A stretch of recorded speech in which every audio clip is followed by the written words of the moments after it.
Good morning, welcome back to my channel. নতুন একটা video নিয়ে আবার চলে আসলাম। না, তোর পেটু দেখা যাচ্ছে, আর কিছু দেখা যাচ্ছে না।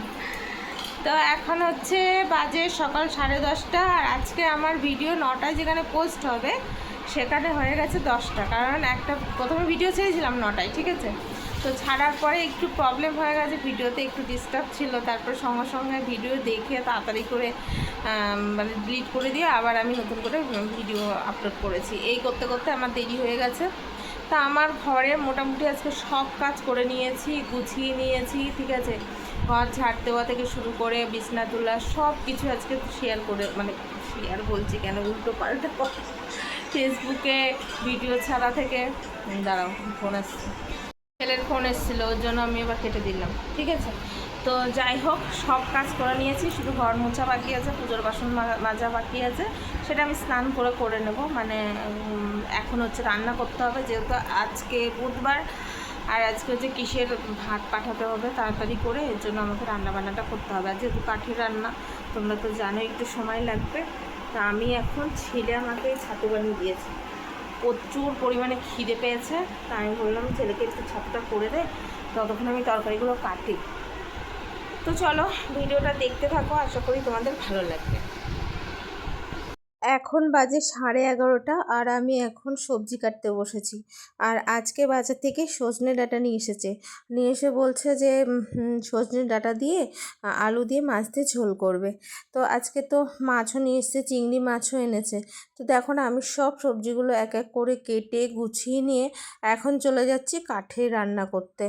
আর যেহেতু জানো এখন সব জায়গায় কিন্তু গ্যাসের সমস্যা আছে, আর আমাদেরও গ্যাস এখনও বুক হয়নি। হ্যাঁ, আমাদের গ্যাস আছে, আছে নেই তা নয়, কিন্তু তবুও যে কাঠগুলো আছে ওই জন্য কাঠগুলো পুড়িয়ে নিচ্ছি। আর যদি আমরা গ্যাস না পাই, এই কারণে কিন্তু কাঠেই রান্না করছি এখন।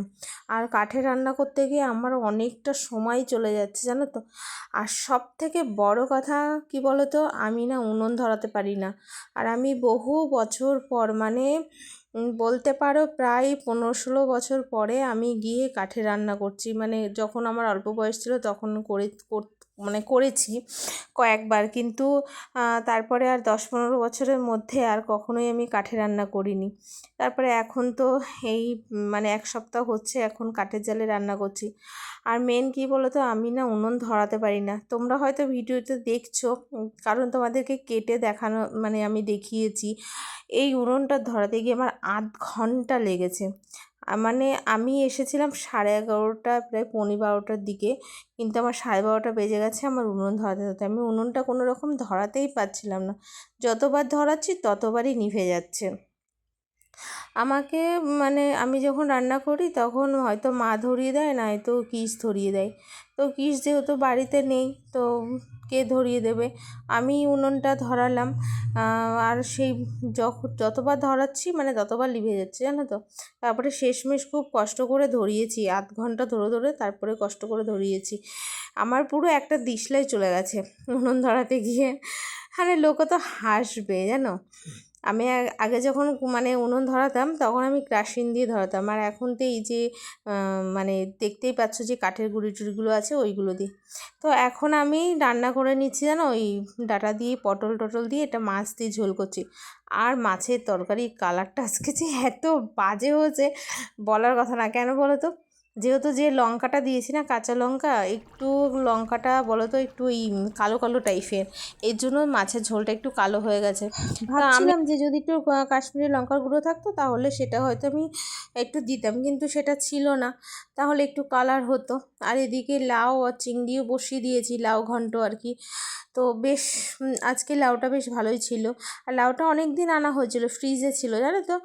ভেবেছিলাম হয়তো অত ভালো হবে না, কিন্তু ভালো হয়েছে লাউটা। বন্ধ হলো, এর জন্য এখন সামনাসামনি আসলাম, বুঝেছো। এখানে মাইক বাজছে, গান হচ্ছে, এর জন্য আমি ভয়েস দিয়ে কথা বলতে পারছি না। এই যে রান্না চলছে, এখন লাউ ঘন্ট হচ্ছে, এবার ভাতটা হবে আর ভাত নামিয়ে দিয়ে লুমির মাংস বসাবো। তারপরে আমার অনেক কাজ, এখনও প্রচুর কাজ বাকি আছে, কখন কি করব জানি না। আমি এমনিতে একটা কথা বলতে ভুলেই গেছিলাম, জানো তো, রান্না করতে করতে আমার ওই সাদা ড্রেসটা নষ্ট হয়ে যাবে বলে এর জন্য আমি ড্রেসটা চেঞ্জ করে নিয়েছিলাম।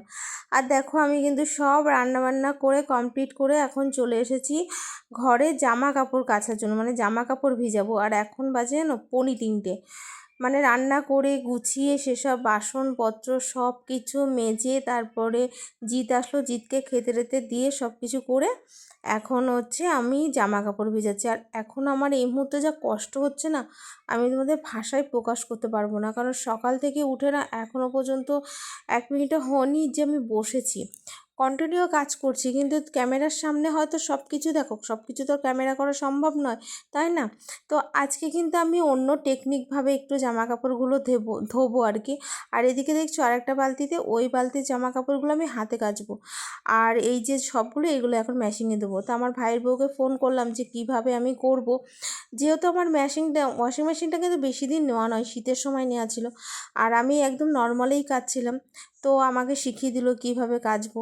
আর এদিকে দেখো জল পড়ে, পুরো সার্ফের জল পড়ে কী অবস্থা হয়ে গেছে। আসলে না কি বলো তো, এখন আমার এই টুকিটাকি কাজ করতে করতে আমার অনেকটা বেলা হয়ে গেছে। আর মেন আমার এত কষ্ট হচ্ছে, কষ্ট এত হচ্ছে যে আমার আর ভালো লাগছে না। তারপরে আমার 4টে বেজে গেছিলো স্নান করতে, সব কিছু কাচা ধোয়া করতে করতে 4টে বেজে গেছে। আর ছেলেকে বলেছিলাম জামা কাপড়গুলো ছাদে গিয়ে মেলে আসতে, তো ছেলেই মেলেছে বলে আমি আর যাইনি, আর এই জন্য আর তোমাদেরকে দেখাতেও পারিনি। আর সত্যি কথা বলতে শরীর এত খারাপ লাগছে, আর ভালোই লাগছে না, হাতে পায়ে যন্ত্রণা। এখন যে আমি খেতে বসেছি না, এখন পুরো শরীরটা আমার ছেড়ে দিয়েছে। তো তারপরে দেখো আমি প্রায় 2-3 ঘন্টা মতো রেস্ট করেছি। তারপরে এখন বাজে হচ্ছে প্রায় 9:30। সন্ধ্যার সময় চাটা খেয়ে কিস ফুচকা এনেছিলো, সেগুলোও খেয়েছি। খাওয়া দাওয়া করে তারপরে এখন ছেলেকে বললাম যে কালকে বৃহস্পতিবার, চল আমি একটু ঠাকুর ঘরটা চেঞ্জ করব। মানে যেহেতু আমার শোয়ার ঘরে ঠাকুর থাকতো, তা সেই ঠাকুরটা এখন আমি ছেলের ঘরে নিয়ে এসে রাখলাম। আর আমার শোয়ার ঘরে খুব অসুবিধা হতো, মানে কিস জুতো পায়ে দিয়ে দিয়ে হাঁটে, আমিও জুতো পায়ে দিয়ে হাঁটি, এর জন্য প্রচণ্ড অসুবিধা হয়। এই জন্য ভাবলাম কালকে বৃহস্পতিবার, তাহলে আজকে কিন্তু আমি ঠাকুর ঘরটা পুরো গুছিয়ে নেব। আর হচ্ছে এইখানে ঠাকুর রাখলাম, আর এই শোকেস টোকেসগুলো সব কিছু এইদিকে সরিয়ে রাখলাম। দেখো এবার কেমন লাগছে বলো তো ঠাকুর ঘরটা। আর এখন যে তোমাদেরকে দেখাচ্ছি, এখন বাজে রাত 11টা, ঠিক আছে?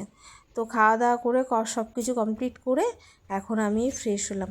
তো ভিডিওটাকে ভালো লাগলে অবশ্যই একটা সাবস্ক্রাইব করে দিও, লাইক কমেন্ট শেয়ার করে দিও।